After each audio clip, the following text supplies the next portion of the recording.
Narito ang iyong pang-araw-araw na horoscope para sa Leo para sa araw ng February 24, 2026. Ang pagsisimula ng iyong araw sa February 24 ay hitik sa isang napakalakas na enerhiya na nagmumula sa kailaliman ng iyong pagkatao, na nag-uudyok sa iyo na ipakita ang iyong tunay na ningning sa harap ng maraming tao.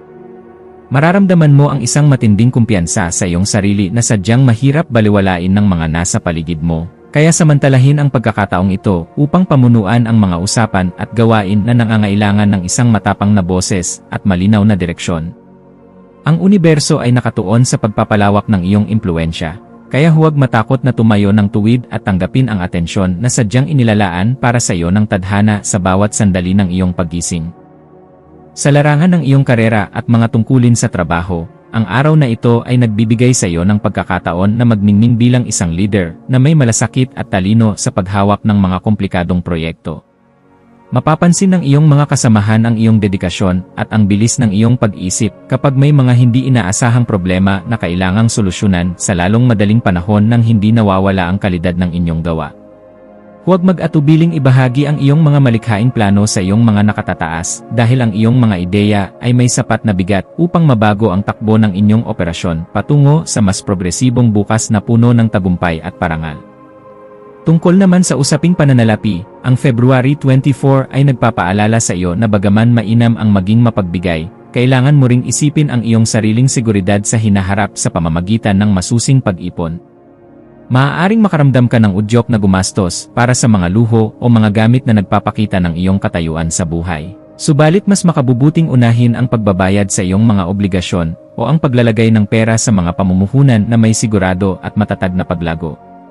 Ang pagiging matalino sa paghawak ng yaman ngayon ay magbubunga ng mas malawak na kalayaan sa mga darating na taon, kaya disiplinahin ang iyong sarili sa bawat paglabas ng pera sa iyong pitaka. Pagdating sa aspeto ng pag-ibig at pakikipag-ugnayan, ang iyong puso ay puno ng sigasig at init na sadyang nakakahumaling para sa iyong kapareha o sa mga taong naghahanap ng inspirasyon mula sa iyong pagkatao. Ang pagpapakita ng iyong pagpapahalaga sa pamamagitan ng mga bonggang kilos o mga sorpresang regalo ay magpapatibay sa inyong ugnayan at maglalayo sa inyo mula sa anumang inip o routine na maaaring pumupuksa sa saya ng inyong pagsasama. Para sa mga pusong naghahanap ng makakasama, ang iyong karisma ay nasa rurok nito ngayon, kaya hayaan ang iyong sarili na maging sentro ng atraksyon sa anumang pagtitipon dahil may malaking tsansa na makatagpo ka ng isang taong may kaparehong alab. Ang iyong kalusugan ay nangangailangan ng kaukulang pansin sa pamamagitan ng pagbabalanse ng iyong matinding mga aktibidad at ang pangangailangan ng iyong katawan para sa sapat na pahinga at nutrisyon. Maaaring makaramdam ka ng sobrang enerhiya na nagtutulak sa iyo na magtrabaho ng labis, subalit huwag kalimutang uminom ng maraming tubig at kumain ng mga pagkaing nagpapatatag sa iyong puso at sirkulasyon ng dugo. Ang paglalaan ng oras para sa ehersisyo na nagpapalakas ng iyong stamina ay makakatulong upang mailabas ang mga naipong stress sa iyong sistema, na siyang magpapanatili sa iyong aura na laging sariwa at punong-puno ng buhay sa harap ng lahat. Sa iyong pakikipagkapwa-tao, ang iyong pagiging palabati at ang iyong likas na kabutihan ay magbubukas ng mga pintuan para sa mga bagong alyansa na magbibigay sa iyo ng suporta sa iyong mga personal na mitiin. May mga kaibigan na titingala sa iyo bilang kanilang inspirasyon, kaya maging handa na magbigay ng payo na puno ng katuwiran at pag-asa upang matulungan silang malampasan ang kanilang sariling mga takot at pag-aalinlangan. Maging mapagmasid sa mga taong sadyang tapat ang hangarin na mapalapit sa iyo, dahil ang pagbuo ng isang matatag na komunidad sa paligid mo ay magsisilbing iyong kalasag sa mga panahong may dumarating na mabibigat na pagsubok sa iyong landas. Ang iyong malikhaing isipan ay magiging napakaaktibo sa hapon, lalo na sa mga gawaing may kinalaman sa sining, pagtatanghal, o anumang paraan ng pagpapahayag na nagpapakita ng iyong natatanging talento at galing. Huwag mong ikubli ang iyong mga kakayahan dahil ang mundo ay naghihintay na makita ang bunga ng iyong imahinasyon na sadyang may kakaibang kulay at indayog na ikaw lamang ang makakagawa. Ang paggawa ng isang bagay na sining ay hindi lamang para sa palakpakan ng iba kundi para rin sa iyong sariling kaganapan, kaya hayaan ang bawat galaw at salita mo ay maging refleksyon ng kagandahang nanahan sa loob ng iyong masayahing kaluluwa. Para sa pamilya, asahan ang isang kaganapan sa loob ng tahanan na mangangailangan ng iyong karunungan bilang isang tagapamagitan at tagapagbigay ng kagaanan ng loob sa lahat ng miyembro. Ang iyong presensya ay nagbibigay ng pakiramdam ng seguridad sa iyong mga mahal sa buhay, kaya ang simpleng paglalaan ng oras upang makinig sa kanilang mga kwento ay lalong maglalapit sa inyong lahat sa kabila ng rami ng inyong ginagawa sa labas. Maging mapagkumbaba sa pakikitungo sa mga nakatatanda at maging isang mapaglarong gabay para sa mga bata, dahil ang mga ganitong sandali ang tunay na bumubuo sa iyong pagkatao bilang isang mapagmahal na individual. Ang iyong intuition ay magsisilbing isang matalas na gabay sa pagpapasya tungkol sa isang bagong oportunidad na may kinalaman sa iyong personal na paglago o isang proyektong nais mong pasukin ng mag-isa.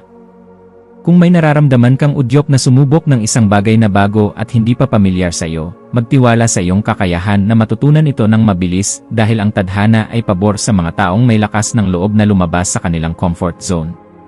Ang iyong panloob na boses ay malinaw na nagsasabi na handa ka na para sa susunod na antas, kaya pakinggan ito at huwag hayaang ang mga bulong ng pag-aalinlangan ng ibang tao ay humadlang sa iyong pag-akyat. Sa aspeto ng edukasyon at pagkuha ng mga bagong kasanayan, ang iyong isipan ay magiging kasing talas ng isang espada na handang humiwa sa anumang komplikadong aralin o impormasyon na kailangan mong masterin. Gamitin ang panahong ito upang mag-aral ng mga paksa na may kinalaman sa pamumuno, sining, o pagpapahayag dahil ang mga ito ay sadyang makakatulong sa iyong propesyonal na pag-unlad sa mahabang panahon. Ang bawat bagong kaalaman na iyong matututunan ay magsisilbing dagdag na hiyas sa iyong korona, kaya huwag titigil sa paghahanap ng karunungan na magpapakita ng iyong tunay na potensyal bilang isang matalinong nilalang sa mundong ito.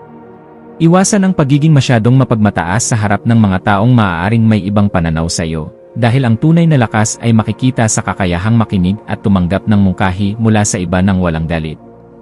Ang pagiging bukas sa kritisismo ay tanda ng isang mahusay na leader, kaya gamitin ang bawat puna bilang isang hagdan upang mas lalo mo pang mapabuti ang iyong sarili at ang iyong pakikitungo sa iyong kapwa. Ang pagpapakita ng kababaang loob sa gitna ng iyong mga tagumpay ay lalong magpatingkad sa iyong ningning at magbibigay sa iyo ng mas malalim na respeto mula sa mga taong nakapaligid sa iyo araw-araw. Ang iyong espiritual na buhay ay mapapabuti kung maglalaan ka ng sandali ng katahimikan upang muling mahanap ang koneksyon ng iyong sarili sa universo at sa banal na lakas na nagbibigay sa iyo ng inspirasyon. Ang pagninilay tungkol sa iyong mga layunin sa buhay ay magbibigay sa iyo ng kalinawan kung ano ba talaga ang nagpapasaya sa iyong puso at kung alin ang mga bagay na ginagawa mo lamang para sa imahe o pananaw ng ibang tao. Ang pagkakaroon ng malinis na hangarin at ang paggawa ng tama ay mag-aakit ng mas marami pang positibong kaganapan, kaya panatilihin ang iyong integridad sa lahat ng oras at sitwasyon na iyong kakaharapin. Maging mapagmasid sa mga legal na usapin o mga dokumentong kailangan mong pirmahan, lalo na kung ito ay may kinalaman sa mga kasunduan sa negosyo o pag-aari na maaaring makaapekto sa iyong kinabukasan. Ang pagrepaso sa bawat detalye at ang hindi pagmamadali sa pagbibigay ng iyong tiwala ay magliligtas sa iyo mula sa anumang posibleng aberya o panlalamang ng mga taong nais lamang makinabang sa iyong kasikatan o yaman. Ang paghingi ng payo sa mga eksperto ay isang matalinong hakbang na dapat mong gawin upang matiyak na protektado ang iyong mga interes at ang iyong pinaghirapan sa loob ng mahabang panahon ng iyong pagsasakripisyo. Sa pagdating ng gabi, maglaan ng oras upang ayusin ang iyong sarili at magpahinga sa isang kapaligirang puno ng kagandahan at katahimikan upang manumbalik ang iyong lakas para sa susunod na araw. Ang pagpapasalamat sa bawat maliit na tagumpay na iyong nakamit sa araw na ito ay magpapanatili sa iyong masayahing disposisyon at magbibigay sa iyo ng masarap na tulog na malayo sa anumang pag-aalala o stress. Ang pagpapahalaga sa bawat hininga at sa bawat pagkakataon na makapagbigay ng inspirasyon sa iba ay ang tunay na sekreto ng isang maligaya at matagumpay na buhay na sadyang inilaan para sa iyo ng mga bituin sa langit. Bilang huling payo para sa iyo sa araw na ito, laging tandaan na ang iyong puso ay ang pinagmumulan ng iyong tunay na kapangyarihan, kaya huwag mong hahayaan na anumang puot o pait ay manahan dito. Manatiling tapat sa iyong sariling pangarap habang tinutulungan ang iba na mahanap ang kanilang sariling landas, at makikita mo na ang universo ay sadyang makikipagtulungan sa iyo upang makamit mo ang lahat ng iyong mga mitiin. Ang iyong ningning ay hindi lamang para sa iyong sarili kundi para magsilbing ilaw sa mga taong nasa dilim, kaya ituloy mo ang pagiging isang bituin na nagbibigay ng liwanag at pag-asa sa bawat taong iyong makakasalamuha. Ang iyong mga maswerteng numero para sa araw na ito ay 1, 0, at 28. Ang iyong maswerteng kulay ay ginto o kulay kahel na sumisimbolo sa tagumpay at matinding sigla. At ang maswerteng gawain para sa araw na ito ay ang paglulunsad ng isang proyektong matagal mo nang pinapangarap o ang paggawa ng isang aktibidad na nagpapakita ng iyong pagiging malikhain sa harap ng maraming tao.